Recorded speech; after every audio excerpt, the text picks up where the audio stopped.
Hi friends, home cook ಚಾನಲ್ಗೆ ಸ್ವಾಗತ. Friends, ಇವತ್ತಿನ ರೆಸಿಪಿ ತುಂಬ ಅಪರೂಪಕ್ಕೆ ಸಿಗ್ತದಲ್ಲ, ಬೆಟ್ಟದಲ್ಲಿ ಸಿಗುವಂಥ ಮಶ್ರೂಮನ್ನು ಹಾಕಿ ಮಾಡುವಂಥ ಕರಿ, ಸಾರು ಅಥವಾ ಮಸಾಲೆ ಅಥವಾ ಗ್ರೇವಿ ಅಂತ ಹೇಳ್ಬೋದು. ತುಂಬಾ ಚೆನ್ನಾಗಿರುತ್ತೆ. ತುಂಬ ಪೌಷ್ಟಿಕಾಂಶ ಇರುವಂಥ ಈ ಮಶ್ರೂಮು ಜುಲೈ ಮತ್ತು ಆಗಸ್ಟ್ ತಿಂಗಳಲ್ಲಿ ಮಾತ್ರ ಸಿಗುತ್ತೆ. ನಮ್ಮ ಕರಾವಳಿ ಕಡೆ ಬೆಟ್ಟದಲ್ಲಿ ಈ ಗೆದ್ದಲಿನ ಹುತ್ತಿರುತ್ತಲ್ಲ, ಅದರಲ್ಲಿ ಇದು ಬೆಳೀತದೆ. ನೋಡಿ, ನಾನಿಲ್ಲಿ ಸುಮಾರು ಒಂದು 40-50 ಅಣಬೆ ಮೂಗನ್ನು ತಂದಿಟ್ಕೊಂಡಿದ್ದೀನಿ. ಅದನ್ನು ಕ್ಲೀನಾಗಿ ತೊಳೆದಿದ್ದೀನಿ. ಇದನ್ನು ತೊಳೆಯೋದು ಸ್ವಲ್ಪ ಕಷ್ಟನೇ, ಯಾಕೆಂದರೆ ಅದು ಮಣ್ಣು ತುಂಬಾ ಹಿಡ್ಕೊಂಡಿರುತ್ತೆ. ಆದರೆ ಸ್ವಚ್ಛವಾಗಿ ತೊಳೆದು ಇದನ್ನು ಉಪಯೋಗಿಸ್ಕೊಳ್ಬೇಕು. ಈಗ ಇದನ್ನು ಕಟ್ ಮಾಡ್ಕೊತಾ ಇದ್ದೀನಿ. ಇದನ್ನು ಕರಿ ಮಾಡ್ತಾ ಇರೋದ್ರಿಂದ ಒಂದು ಇಂಚು ದೊಡ್ಡದಾಗಿ ಕಟ್ ಮಾಡಿಕೊಂಡ್ರೆ ಚೆನ್ನಾಗಾಗುತ್ತೆ. ತುಂಬಾ ದೊಡ್ಡಕ್ಕೂ ಬೇಡ, ಹಾಗೆಯೇ ಚಿಕ್ಕದಾಗಿನೂ ಬೇಡ. ಈ ರೀತಿ ಕಟ್ ಮಾಡ್ಕೊಂಡಿದ್ದಾಯಿತು. ಈಗ ಇದನ್ನು ಒಂದು ಪಾತ್ರೆಯಲ್ಲಿ ಹಾಕಿ ಬೇಯಿಸ್ಕೊಳ್ಬೇಕು. ಬೇಯಿಸುವಾಗ ತುಂಬ ನೀರನ್ನು ಹಾಕೋ ಅವಶ್ಯಕತೆ ಇಲ್ಲ. ಇದು ತುಂಬಾ ನೀರು ಬಿಟ್ಕೊಳ್ಳುತ್ತೆ. ನೋಡಿ, ಒಂದು ಪಾತ್ರೆಯಲ್ಲಿ ಹಾಕ್ಕೊಂಡಿದ್ದೇನೆ. ಇದಕ್ಕೀಗ ನಾನು 1/4 ಟೇಬಲ್ ಸ್ಪೂನ್ ಅರಿಶಿನ, 1 ಟೇಬಲ್ ಸ್ಪೂನ್ ಉಪ್ಪು, ಹಾಗೆ ಸ್ವಲ್ಪ ನೀರು ಹಾಕಿ ಇದನ್ನು ಬೇಯಲಿಕ್ಕೆ ಬಿಡಬೇಕು. ಮೊದಲು ಲೋ ಫ್ಲೇಮಲ್ಲಿ ಬೇಯಲಿಕ್ಕೆ ಇಡಬೇಕು ಒಂದು 5 ನಿಮಿಷ. ಆನಂತರ ಇದನ್ನು ಹೈ ಫ್ಲೇಮಲ್ಲಿ 15-20 ನಿಮಿಷ ಚೆನ್ನಾಗಿ ಬೇಯಿಸಬೇಕು. ಮಶ್ರೂಮ್ ಆ ಕಡೆ ಬೇಯ್ತಾ ಇರುವಾಗ ಈ ಕಡೆ ನಾನು ಮಸಾಲೆಯನ್ನು ಹುರಿತಾ ಇದ್ದೀನಿ. ನೋಡಿ, ಮಸಾಲೆ ಹುರ್ಕೊಳ್ಳೋಕ್ಕೆ ಒಂದು ಫ್ರೈ ಪ್ಯಾನಲ್ಲಿ 1 ಟೇಬಲ್ ಸ್ಪೂನ್ ಎಣ್ಣೆ ಹಾಕಿದ್ದೇನೆ. ಅದಕ್ಕೆ 8-10 ಬ್ಯಾಡಗೆ ಮೆಣಸು ಹಾಕಿದ್ದೇನೆ. ಮೆಣಸನ್ನು ಲೋ ಫ್ಲೇಮಲ್ಲಿ ಹುರಿದುಕೊಳ್ಬೇಕು.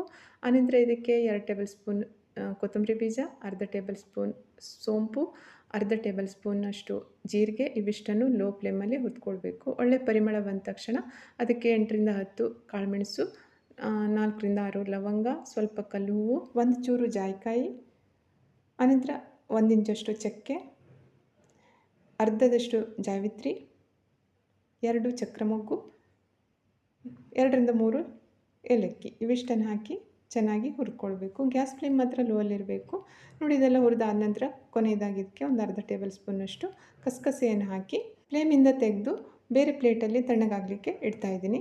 ಮತ್ತು ಅದೇ ಫ್ರೈ ಪ್ಯಾನಲ್ಲಿ 1 ಟೇಬಲ್ ಸ್ಪೂನ್ ಎಣ್ಣೆ ಹಾಕಿದ್ದೇನೆ. ಎಣ್ಣೆ ಗರಂ ಆದಮೇಲೆ ಅದಕ್ಕೆ 1 ಮೀಡಿಯಮ್ ಗಾತ್ರದ ಈರುಳ್ಳಿ, 1 ಇಂಚಷ್ಟು ಶುಂಠಿ, ಸುಮಾರು 15-20 ಬೆಳ್ಳುಳ್ಳಿ, ಇವಿಷ್ಟನ್ನು ಹಾಕಿ ಚೆನ್ನಾಗಿ ಫ್ರೈ ಮಾಡ್ಕೋಬೇಕು.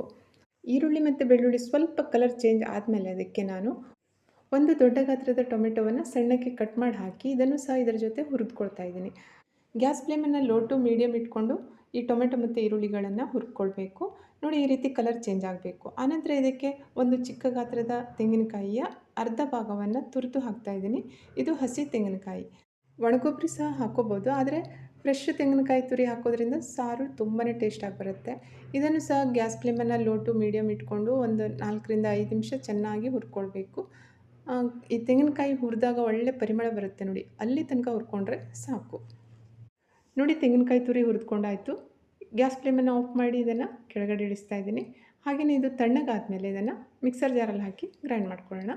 ನೋಡಿ, ಹುರಿದುಕೊಂಡಿರುವಂಥ ಮಸಾಲೆಗಳು ತಣ್ಣಗಾಗಿದೆ. ಈಗ ಇದೆರಡನ್ನೂ ಒಂದೇ ಮಿಕ್ಸರ್ ಜಾರಲ್ಲಿ ಹಾಕಿ ಅದನ್ನು ರುಬ್ಕೊಳ್ಳಿಕ್ಕೆ ಎಷ್ಟು ನೀರು ಬೇಕಾಗುತ್ತೆ ನೋಡಿ, ಅಷ್ಟೇ ನೀರನ್ನು ಹಾಕಿ ಸ್ಮೂತಾಗಿ ಗ್ರೈಂಡ್ ಮಾಡ್ಕೋಬೇಕು. ನೋಡಿ, ಮಸಾಲೆ ಎಷ್ಟು ಸ್ಮೂತಾಗಿ ಪೇಸ್ಟ್ ಮಾಡ್ಕೊಂಡಿದ್ದೀನಿ ಅಂತ. ಈ ರೀತಿ ಮಾಡಿಕೊಂಡ್ರೆ ಕರಿ ಮಾಡಿದ್ರೆ ಅಥವಾ ಸಾರು ಮಾಡಿದ್ರೆ ಅದು ತುಂಬಾ ಟೇಸ್ಟಾಗಿ ಬರುತ್ತೆ.